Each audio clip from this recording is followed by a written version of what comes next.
good afternoon. This is the Civilian Review and Accountability Board for Louisville Metro. We have a quorum. We may have another person or two on the way, but let's go ahead and get started here. Can you all on the phone hear us okay? Yes. Yes, sir. Yes, sir. All right, I like that. I like people on the phone. Yes, sir, that's good. We appreciate that. Y'all hang in there with that. This is good.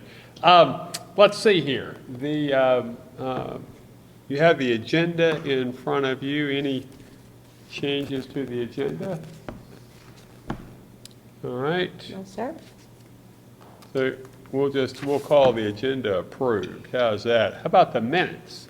You've got the minutes from February 25. I need a motion to approve those minutes. I wasn't there, so I I don't know move what. for the approval of the minutes from February 25th, 2025. All right, very good. Thank you, Vice Chair. All in favor of approving the minutes, please say aye. Aye. Aye. You need a second, right? Pardon? You need a second. I'll count you as a second. It's all good. All right, so any opposed? All right, very good. I don't think we have anybody here for public comment. No public comment? Okay, well then we can move right in to our discussion and potential action items. And I'll call on the Inspector General to get us started on that. Yes, good afternoon. Under our agenda items for discussion and possible action, item A is LMPD response to Civilian Review and Accountability Board recommendations procedure. You'll recall that in August of 2024, Chief Humphrey appeared in front of this board and promised to put in place procedures in order to have the department respond to recommendations from the board. Subsequent to that, a week ago last Monday, I sent an email to Chief Humphrey, which I copied the board on, and I requested responses for all of the recommendations that the board has submitted. And I also requested that he follow up on how he intended to put in place a procedure to respond to the recommendations.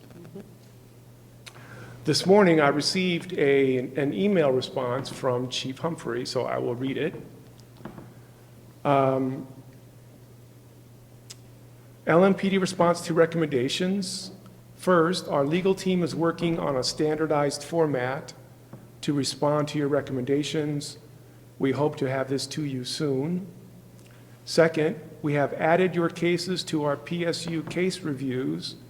That includes our legal team and the executive staff to ensure decision makers are aware of your findings.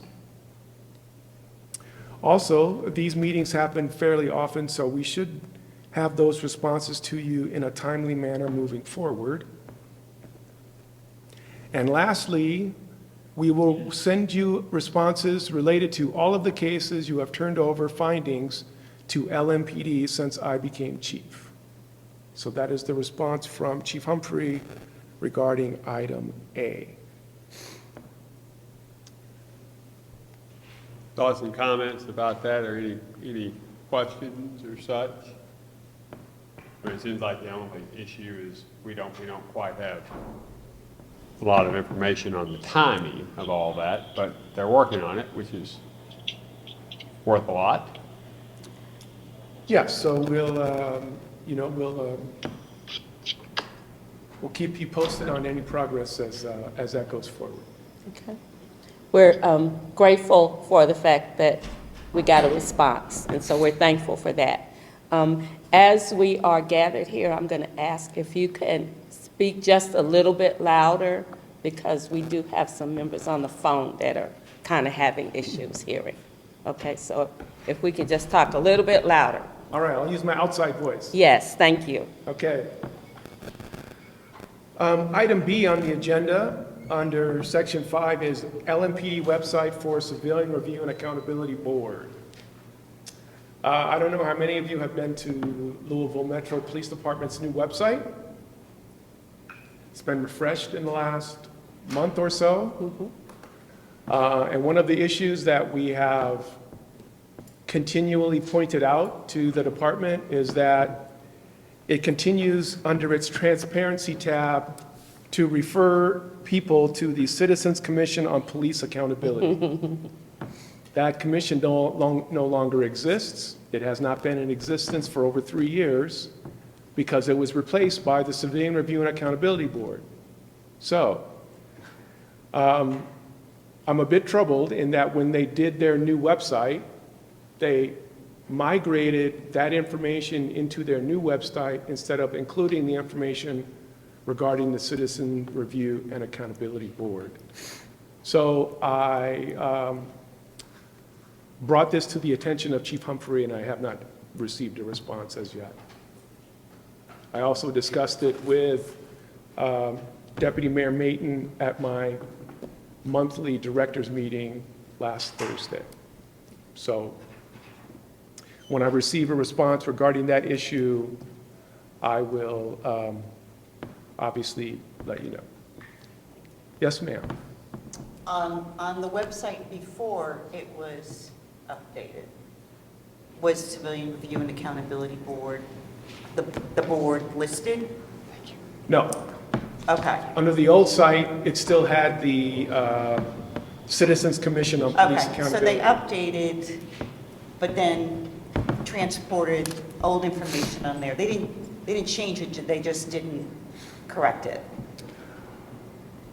Right, they didn't, as far as the transparency tab. Yeah, I got it. Yes, they Yeah. didn't change any of that information. Okay, Much other information has been changed on the Yeah. website, so it's not like, I it's got not it. like all the information that was on the updated website was old. Many of the other stuff is new, Right. including the organizational chart, who the chief is, command staff, all of those things. So when I hear back on this issue, I'll let you know. Thank you. Next is Sigma Square data request. A few weeks ago, Metro Council approved LMPD's request to contract with a firm called Sigma Squared. It's run by a couple of Harvard economists that are going to evaluate Louisville Metro Police Department data to determine whether or not there's bias in the policing of the city. This was a $350,000 expenditure approved by Metro Council. It was not an extra expenditure, it was an approval of monies that LMPD already had. So related to that, I sent an email to the chief, and I requested that whatever data they're turning over to Sigma Squared for their evaluation, that those data sets be turned over to our office for our analysis as well. I received a response moments ago from the chief, and it says that the contract with Sigma Squared has not actually begun yet, and so they have not distributed any of the data and begun their analysis. So that's the response from the chief regarding the Sigma Squared data. So, So it's not a no that we're not going to get it. It is a, okay. they haven't begun their analysis. Sounds like he's waiting for directives from somebody about whether he should give us data or not. Yes, I guess that could be the question. I'm not sure what the opposition would be based upon the ordinance, but as with the other items, I will keep you posted upon further developments regarding. I guess there could be something in the contract with this vendor that might restrict who gets the data sets. potentially. That would be interesting. And if they wanted to bring those provisions forward, certainly we could analyze those. I know on the other side, where the vendor is collecting the data and producing the data and the data points, then they protect it, such as ShotSpotter. They control their data, and so therefore it's not disclosable under the contract. But given the fact that this is LMPD's data that they're using and exporting to a vendor, I would think that we should be able to get that data as well. Public data. Do you know if we're allowed to, how transparent they are about their request for a proposal? Was this like one vendor they were looking at, or is there multiple, and how they go about that due diligence? That was done by Metro Council, and it was a single vendor approval. Yeah. And I don't really know the history of the request. As a part of the request from the vendor, they state that New Orleans Police Department is going to be a client of theirs as well. I reached out through the former monitor of New Orleans, who has contacts at the New Orleans Police Department, and they said that they have no intention of using Sigma Squared to do any of their analysis for their department at this point. And that was as of 2 weeks ago. I only ask because, like you said, the tool is for them to show like how they are compliant and whatnot. But then when you Google the Sigma Squared solution and then the background of the co-founder, it is really based on meritocracy, and he has, I wouldn't say an agenda, but he has a history and a problematic controversy where he was trying to point out there is no bias in policing. And so if he is going by that mindset already, is it ethical for them to be using a solution where there's already, it feels like there's an agenda for it? So I've looked up the solution. It is more so about performance-based, and that's fine, but that's not the issue at hand and what we're trying to look for. But that was just my perspective. Yeah, and I also think it's interesting that they are acknowledging that they're going to be using artificial intelligence in order to conduct this analysis. So that's why I think it would be important for us to conduct our own analysis to reach a conclusion. And we may reach the same conclusion.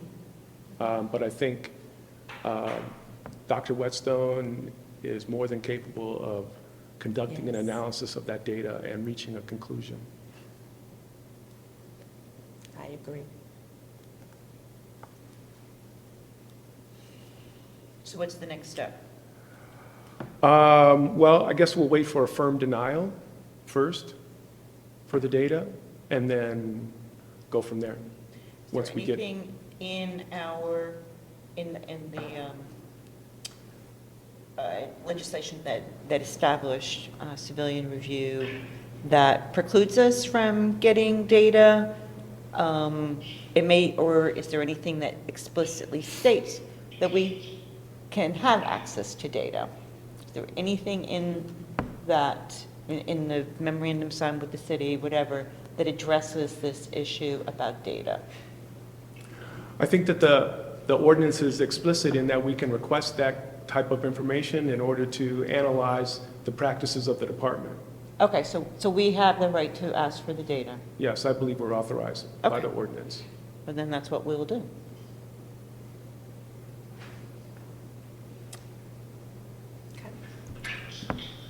All right, item E, board election this March, happens every year. So I turn that over to you all. So the situation is,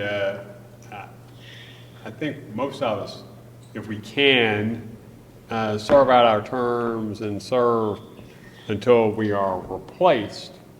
But it's certainly, I don't think you want a holdover serving as the the chair of the board.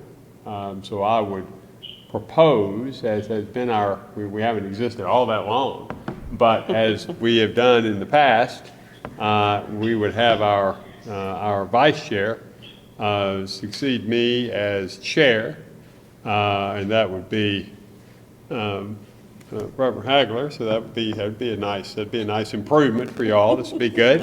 And if that's agreeable, then we would need to select a new vice chair on that basis. So let's approach those stepwise. I think, does anybody like to toss their hat in the ring to be the new chair? I can ask that first. That includes folks on the phone. Anybody like to do that? If not, then why don't we have a vote here, formal vote, on whether or not we should have Member Hagler succeed to become the chair. All in favor, please say aye, raise your hand, that sort of thing. Aye. Folks on the phone, we're all ayes there? Yes. All right, very good. Congratulations. Thank you. Unanimous. So the question then becomes vice chair. And we certainly would entertain nominations to serve as vice chair. You nominate yourself, you nominate somebody else. Thoughts about that? Don't make us draft somebody. I have a question before we get to that. So that we're all clear on who's rotating off of the board. Maybe that will help. Yep. As well. I think I'm right that I am and that Yes, it's Green is. Chair Barry, Member Green, Member Bussey, and Member Soyani.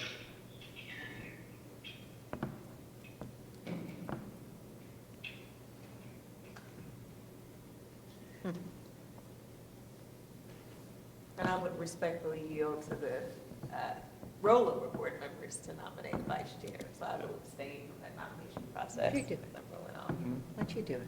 Yeah, I think that's right. I think that Okay. y'all shouldn't get stuck with who the people who are leaving want. That doesn't seem right.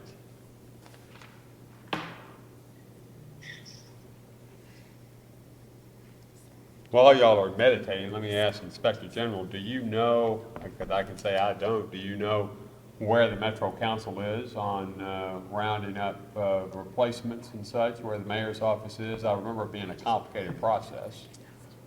I do not. I know that the community entities listed in the ordinance were given a February 13th deadline to submit nominees to the mayor. And that is the last that I know of the process at this point. Very good. I would like to nominate Joel. I was actually about to speak up. If no one wants to take that L, I will stand up and do it. So I nominate myself. You don't have to, I just did. She just said. Still new to it. Okay. Well, we'd be honored if you would. What's the proper verbiage I'm supposed to say? I just accept. I accept. I accept. I accept. Okay. All right, very good. Would you like us to vote on that, you think? We close the nominations All right. on said name, Joel. All those in favor of Joel becoming our vice chair? Aye. Raise your hand, say aye. Uh-huh. Can those of you on the phone hear us? Folks on the phone, we're asking if you would affirm Joel as our new vice chair. Yes. Yes. All right, very good. Well, congratulations, thank you. Thank you to you. Thank you. Absolutely. Chair Barry, thank you for your service over the past year and the past few years. Thank you very much. Thank you. Thank you. Been an honor, privilege to get to do this, particularly here at the beginning. It's a very interesting process. Well, let's move ahead here to our investigation recommendations. We need to go back, the consent decree. Oh, yeah. Oh, Item D. That's my bad. sorry, you're exactly I right. skipped one, consent decree update. Yes. Yes, so on the 20th of March, or the 19th of March, the Department of Justice filed a request, an unopposed request, to extend the time to answer Judge Beaton's questions from the hearing that took place in January. Given that that was an unopposed motion, it was granted and the order was submitted to the court. So now the new response date by the Department of Justice is the 21st of April of 2025. And that is the latest as far as the consent decree over the past month since we've last met.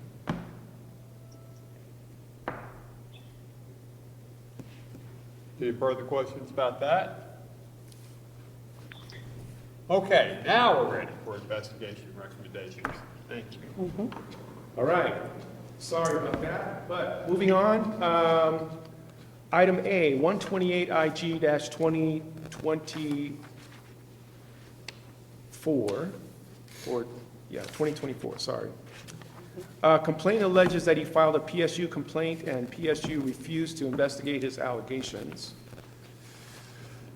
Our investigator reviewed body-worn camera, LMPD reports, and interviewed the complainant. Also, the investigator reviewed 7 PSU investigations filed by the complainant.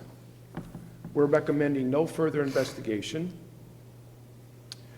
The OIG staff recommends no further investigation. The preliminary investigation revealed that the complainant filed a criminal report in November of 2024, alleging that a vehicle was following him and parking in front of his home. The case was assigned to a detective and investigated. The detective was unable to substantiate the complainant's allegations, and the case was closed. On December 12th of 2024, the complainant went to the PSU office to make a complaint on the detective assigned to the criminal case that he filed in November. The allegations were failing to appropriately investigate the incident. The complainant did inform PSU that the detective assigned to his case was polite and professional and did not treat him with disrespect and took his calls and additional allegations, 66 separate incidents per the complainant. Complainant became upset with the detective assigned to his case after the detective told him that there was nothing that he could do. A member of the PSU reviewed the complainant's written statement, determined that there were no policy violations, and his complaint was denied. Complainant requested to speak with someone, quote, higher up regarding his allegations. The sergeant and lieutenant of PSU both spoke to the complainant and was determined that there appeared to be no policy violations based upon the complainant's allegations. The preliminary investigation further revealed that the complainant has filed 7 PSU complaints. OIG staff reviewed all PSU investigations and determined that PSU conducted a complete and thorough investigation. The complainant currently has an appeal with the Police Merit Board pending.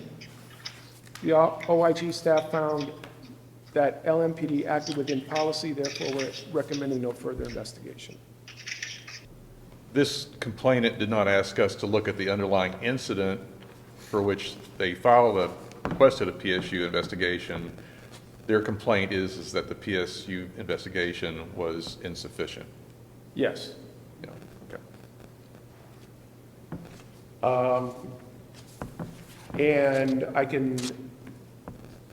the date has yet to be determined, but this complainant's appeal was before the Police Merit Board last week, Friday, and they have agreed to hear his appeal, so his appeal will go to the Police Merit Board. Further questions, thoughts, comments? Okay. All in favor of accepting the recommendation, Aye. please say aye. All right? Folks on the phone, we're here. Very good, thank you. Okay. On to 129-IG-2025. Complainant alleges their home was burglarized and the perpetrator stole tile and copper. Complainant reports filing a report with LMPD after it occurred. Complainant alleges the home was burglarized the second time and a dryer was stolen. Complainant reports having an AirTag tracker on the dryer and knew where the dryer was located. Complainant reports filing a second report with LMPD and alleges that they did not have record of the first incident he reported. Complainant alleges telling LMPD officers about the dryer and having a tracker. Complainant alleges detectives told him that, quote, they cannot do anything with that information. Complainant reports understanding legislature plays a big part in what police can and cannot do, but believes this case should be investigated. Our investigator reviewed LMPD reports, computer-aided dispatch reports, and interviewed the complainant. We are recommending no further investigation. Questions? Oh, I'm sorry. OIG preliminary investigation determined that LMPD officers followed policies and procedures during the investigation. LMPD detectives followed up on leads provided by the complainant. On 7/17 of 24, the detectives went to a home where the alleged dryer was said to be. Residents of the home allowed the detectives to search the home, and it was determined that the dryer was not on the premises. Detectives closed the case due to exhausting all leads. So we're recommending no further investigation. Anybody got any questions about that? Okay. Question on these, the first two complaints, just want to get a sense if you think that these are good faith complaints, or do you think that there's a, a degree of, I'm struggling to find the right word. Is this an, Retaliatory? or, yeah, do the complainants kind of understand, The severity of when they have to make their complaints. yeah, perfect. I think in one case, I think there's two separate issues for both cases. The first case deals with an aspect of being able to really minimally substantiate any of the allegations related to the person surveilling them in the black vehicle, I believe, as it was described. Secondly, the second case is, people are frustrated when things happen to them, and sometimes even though, maybe the department didn't communicate well enough that they had done these things, but we were able to establish that they had done it, and I think they were just frustrated and looking for an outlet, and sometimes, that's what we are. Yeah. So LMPD could have addressed these things, but there was not like proper paper trail or communication, but that's just a possibility. That's just a possibility. I mean, I'm sure the investigator probably knows better from looking at the file and taking the steps. But miscommunication does come up a lot. Okay. Any other questions, comments? All right, I'll ask for a vote confirming no investigation. All in favor? Let's see. I've got to move on to 133 if I can find it here. I think we did that one. Yeah. Well, you asked a question. Pardon? Are we voting on it? Yeah, let's vote, because you had a question, so I just want to make sure we're all clear Yeah. here. That we voted to affirm recommendation on 125 IG 2025, 129 IG 2025. I recommend we approve. Yep, I think we did. So it's all, so we're ready for 133 IG 2025. Okay, I'm going to have to pull this one up from my electronic file, sorry.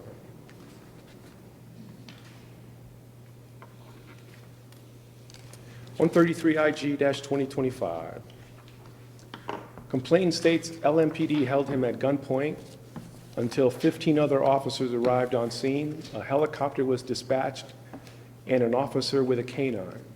Complainant states he became confused when multiple officers were giving him different commands. Officers released the canine who bit the complainant, for which he states he received 28 stitches. Complainant also states charges were ultimately dropped. Complainant states the reason for this complaint is the dog bite and not being informed of the charges against him.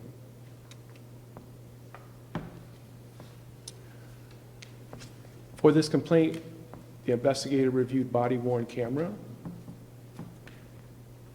and we're recommending no further investigation. Suspect complainant was found hiding in a junkyard as officers tried to serve a domestic violence warrant on the complainant. One officer located the complainant. Once officer located the complainant, he stated to the officer he had a weapon and refused to show his hands after multiple clear verbal requests by the officers.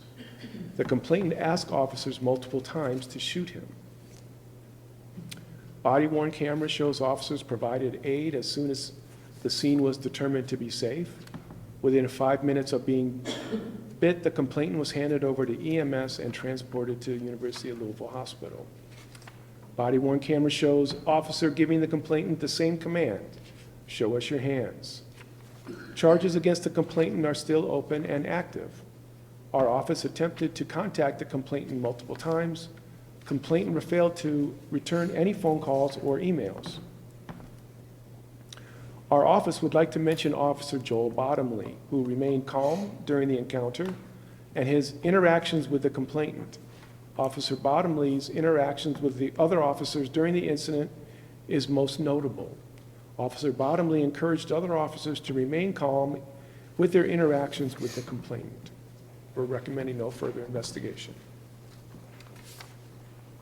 So it seems to me that we have, assuming we approve the recommendation here, we really have two parts of that. One is to approve no further investigation, and the second is in some manner to memorialize this positive comment about Officer Bottomley. I don't quite know how we do that unless we, I don't know whether it's appropriate, or I don't know, we could obviously request the Inspector General to send a note to relevant folks, either the chief or to somebody else contacting LMPD with that finding. I would hate for it to be missed in the midst of paperwork.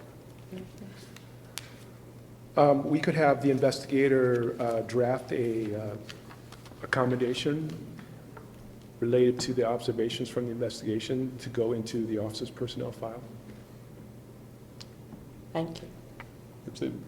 Everybody agreeable to that? Yes. Okay, well, let's have a vote on both of those. We can vote on them together if you like. Accept the recommendation and include the note of commendation. All in favor of that? Aye. Anybody opposed?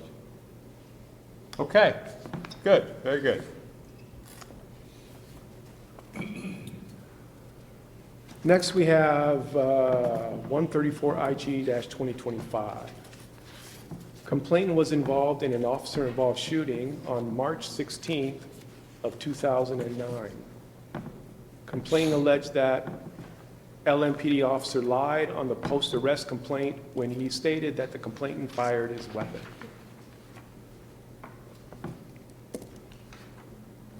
So for this complaint, we reviewed body-worn camera video, LMPD reports, and the computer-aided dispatch reports. We also reviewed the complainant's documents. We're recommending no further investigation.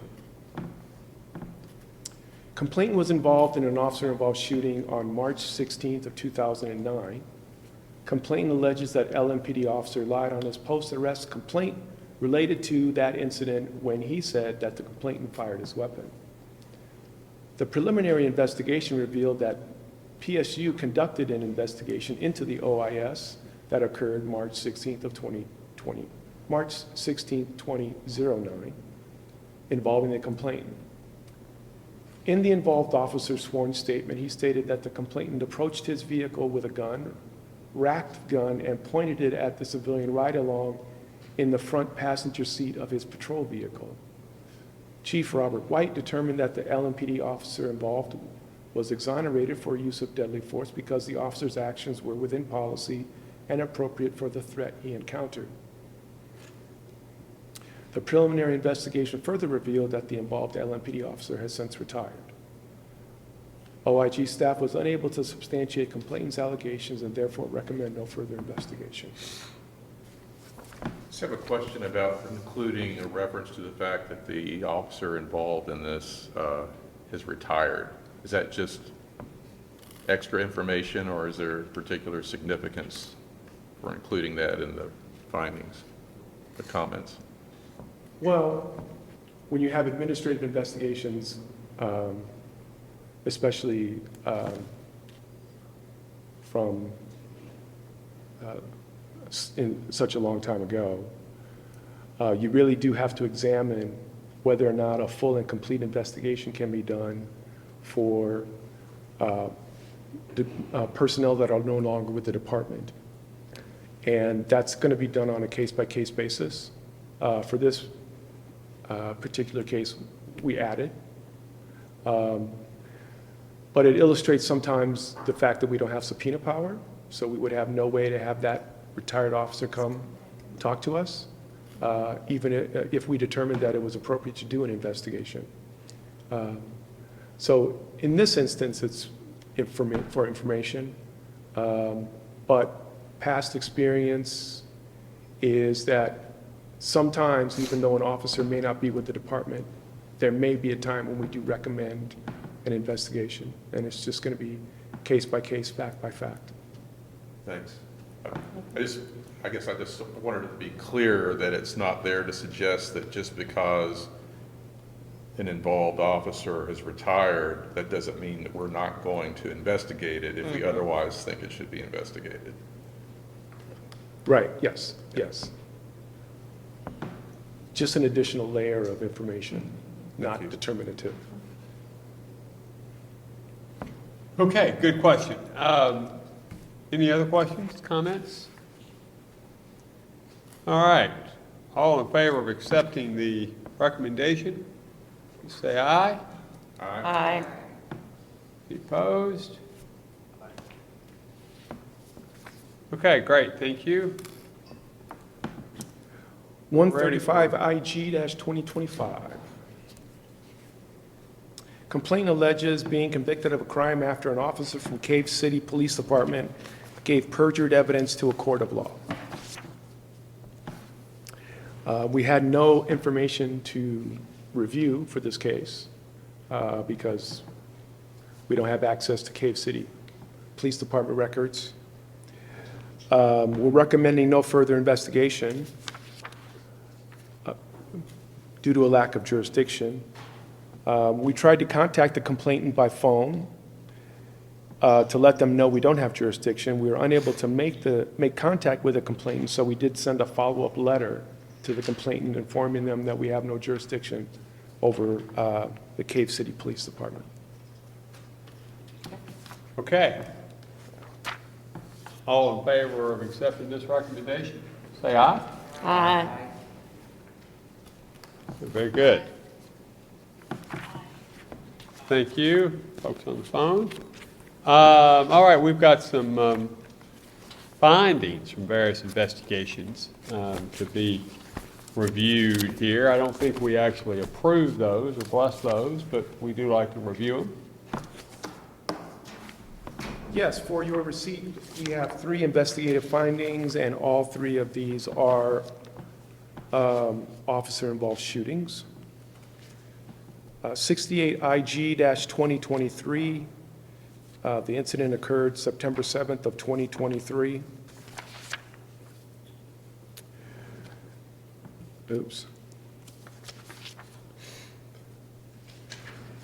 In our investigative report, we list for you a detailed list of the officers involved in this particular matter. I'm going to go ahead and pull this one up electronically. So pre-incident information: on September 7th, 2023, officers were surveilling a suspicious vehicle, a Dodge Durango, making frequent stops in various locations, and they suspected there was narcotics trafficking. While observing the Dodge Durango, the officers observed an unrelated vehicle driving in the vicinity. The officers followed behind that unrelated vehicle when the vehicle suddenly pulled over to park.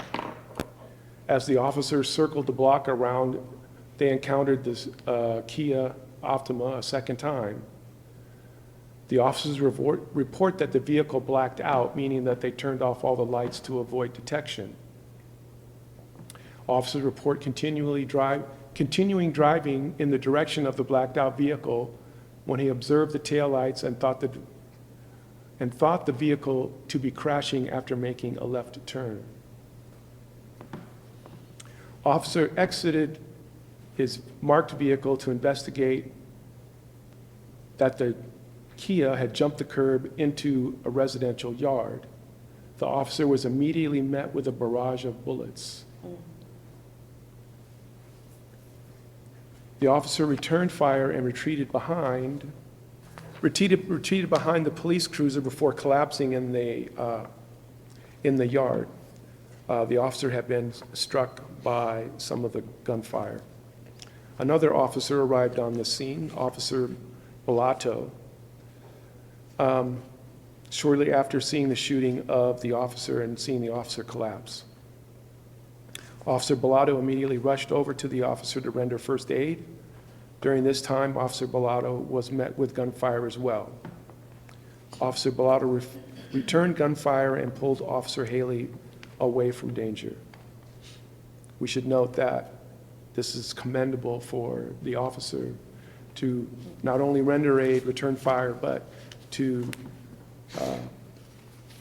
further, for officer safety, pull his partner behind, away and out of the gunfire while sustaining gunfire or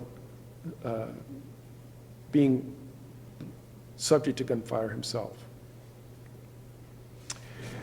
And then continuing with our initial response, we detailed the safety and welfare, the apprehension of suspects, the evidence collected, and the protection of the scene,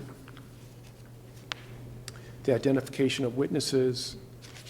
We detailed the incident commander responsibilities, securing the scene, the witness statements, the public safety statement that was given, the incident scene walkthrough, medical evaluation, and other duties. The post-incident investigation was conducted by the PIU unit. We detailed the lead investigator's responsibilities, the officers that were interviewed, and then the appropriate evaluation of or analysis of policies for the incident. The administrative investigation was also conducted by PSU, and the entire incident was reviewed by the Force Review Board, and that was finalized in October of 2023 and approved by former Chief Gwen Villarreal. Findings and conclusions. A review of the Public Integrity Unit investigation record indicates a thorough investigation was completed and did not rise to the level of criminal charges being placed against the officers.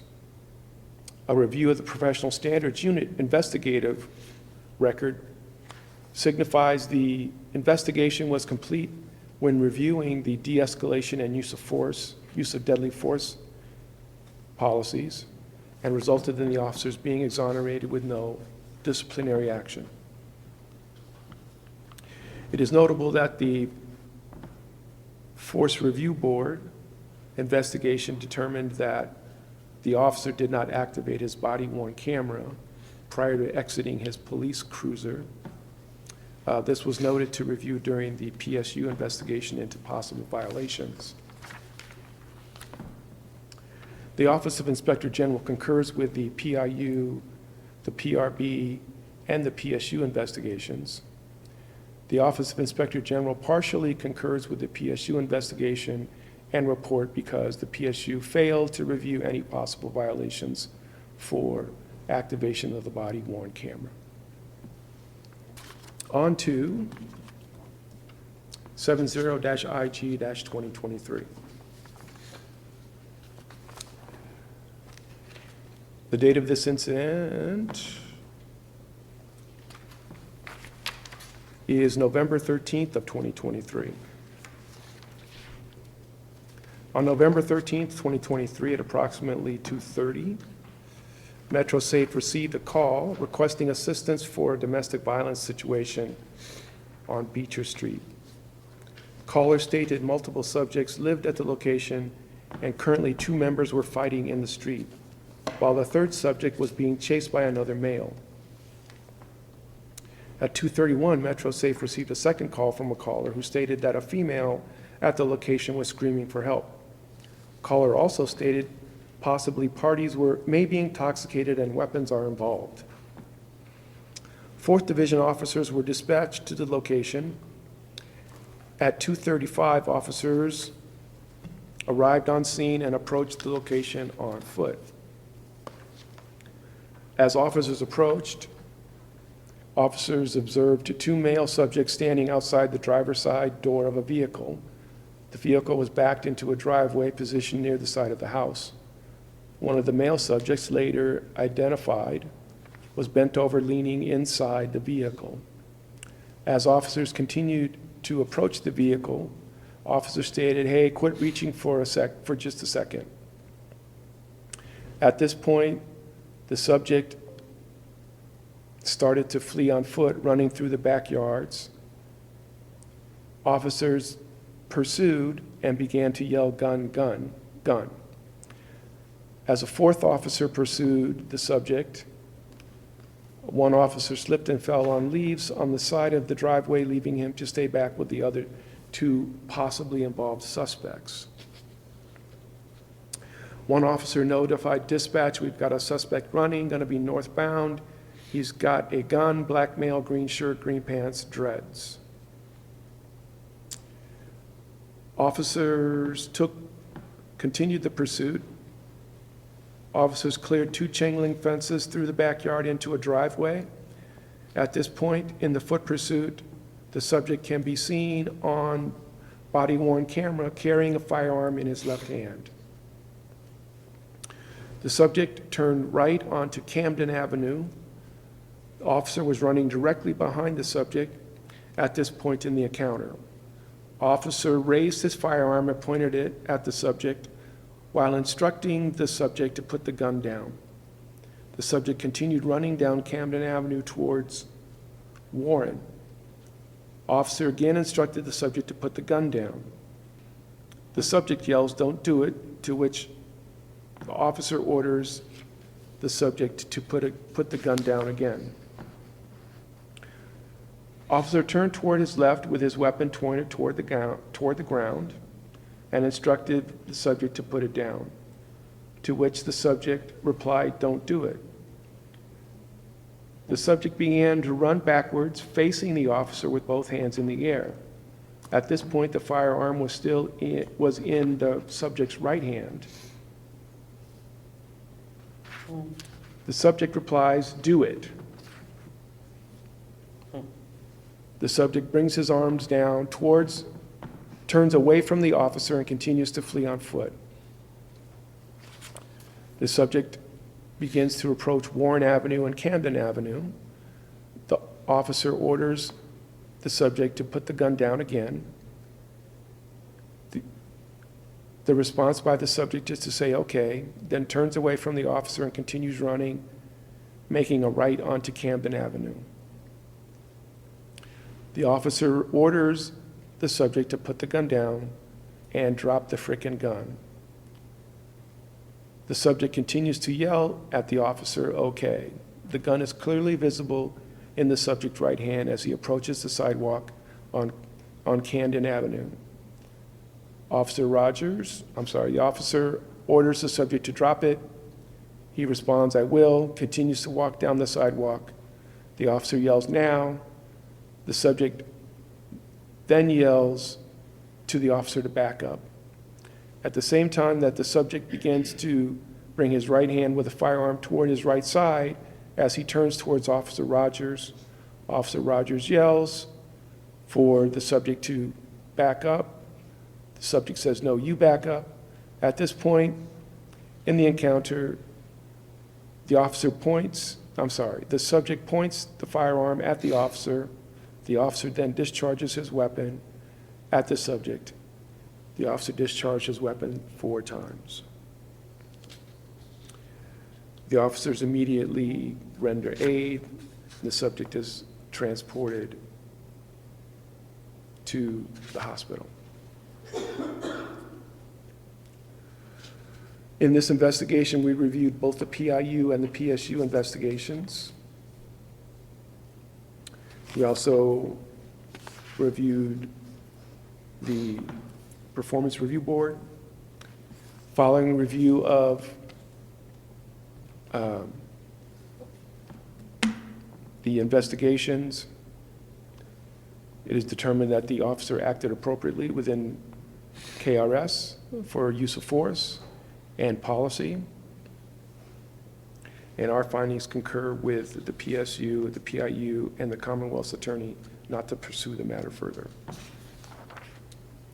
And that is, sorry, 70IG-2023. Thank you. Any questions regarding that particular case?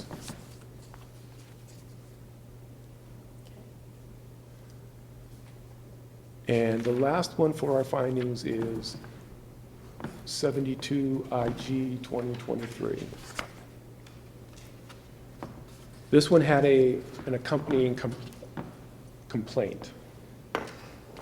So this was not simply a review of an officer-involved shooting. Complaint alleged that her nephew was held hostage and shot by a subject during a hostage situation. Complaint further alleges that LMPD has not provided any information to the family regarding the case. Excuse me.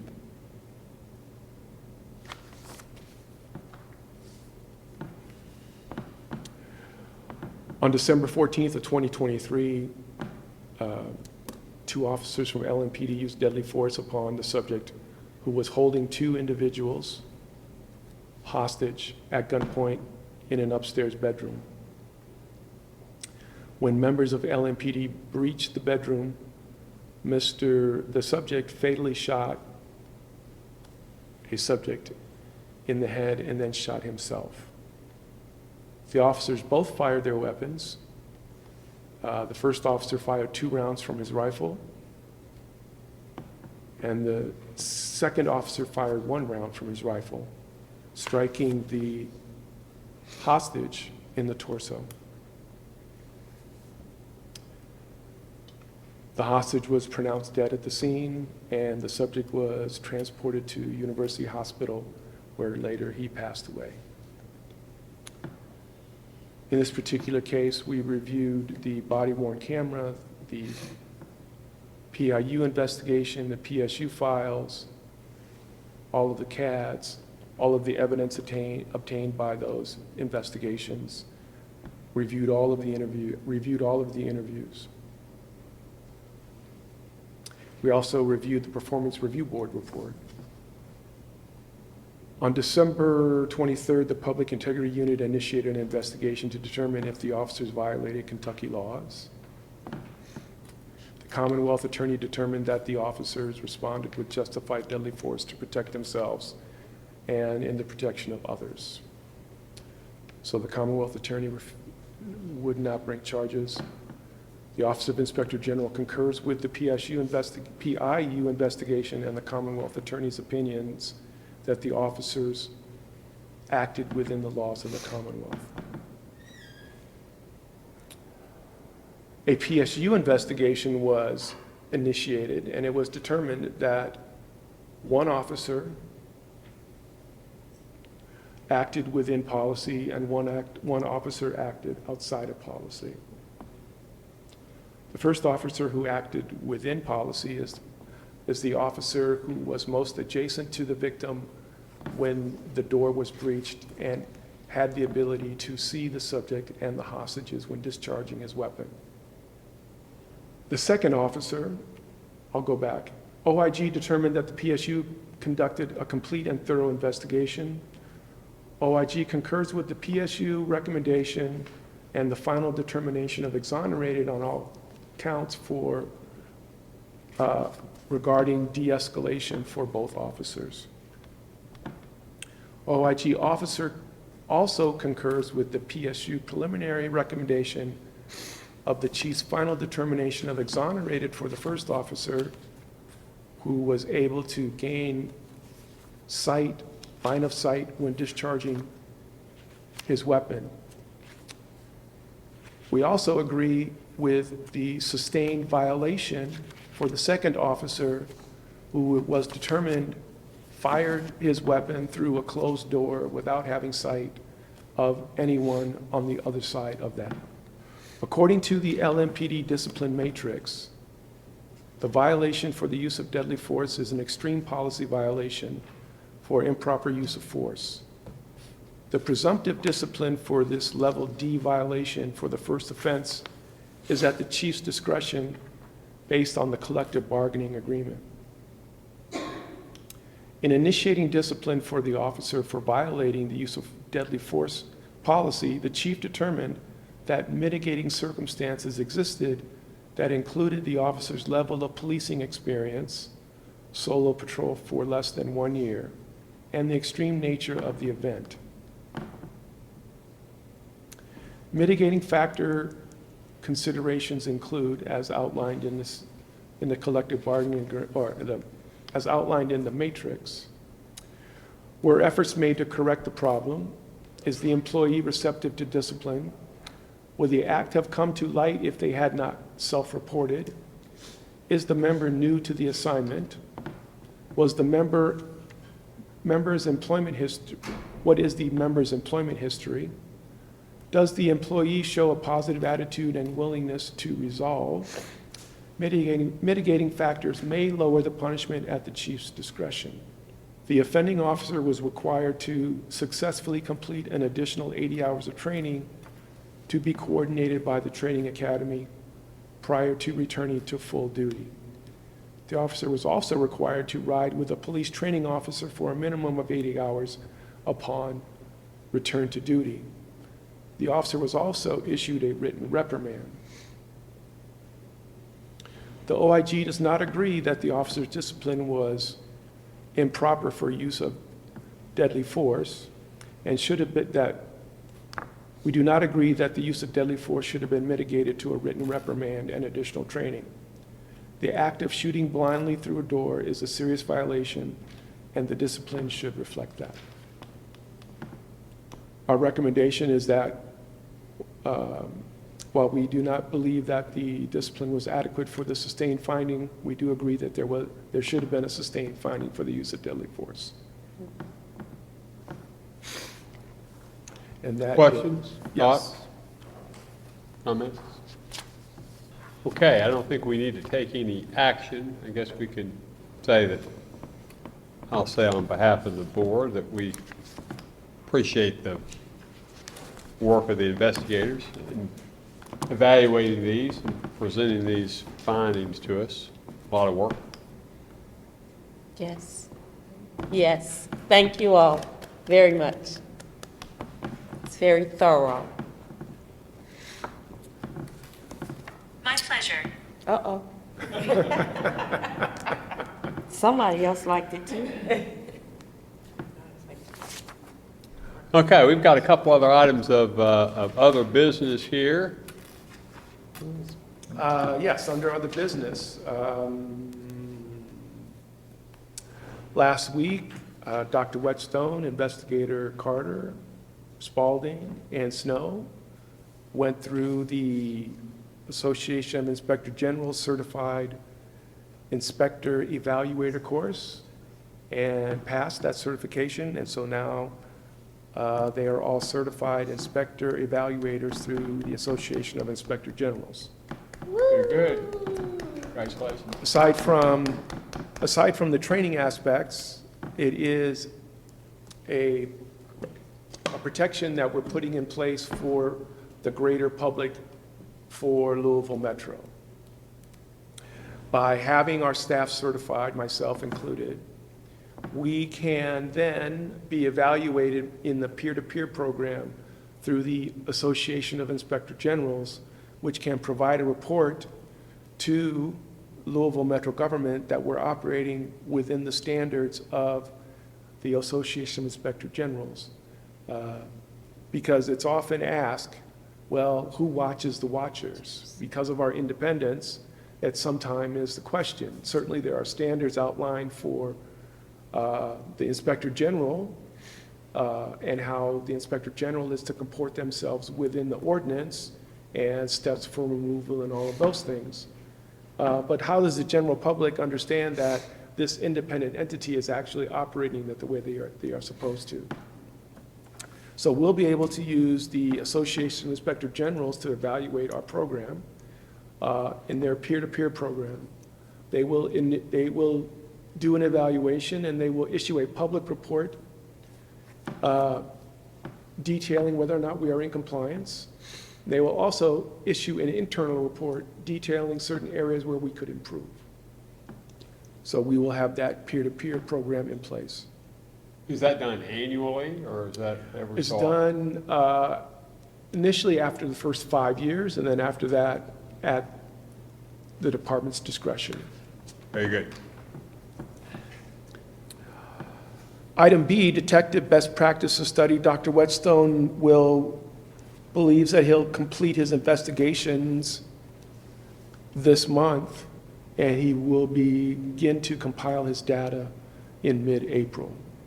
So that is the progress on the detective best practices. Item C, the National Association for Civilian Oversight of Law Enforcement annual conference, the board has voted for Louisville to host their annual conference in 2026. Great, great.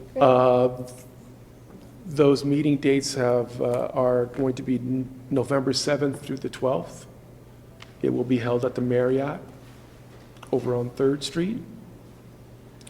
So we will have a lot of planning to do over the next couple of years to ensure that we're the best hosts possible for this annual conference. Generally, there are about 600 practitioners that come, and that does not include family members.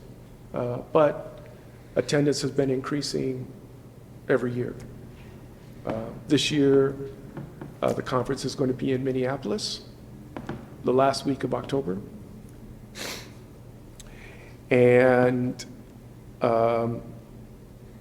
the Louisville Tourist Board did offer, and the Marriott did offer a substantial discount for the conference to come back in 2027, but I don't think the board is inclined to go to one city 2 years in a row. So beyond that, I want to thank members Green, Berry, Ciano, and Bussey for their service to our board. Their time has come to an end. They're terming out. But on behalf of certainly our agency, certainly Louisville Metro public, we thank you for your service in initiating and being a part of the launch of this board. So thank you very much. Thank you. Okay, any further business? All right, well then I will entertain a motion to adjourn. All right, very good. Thanks, everybody.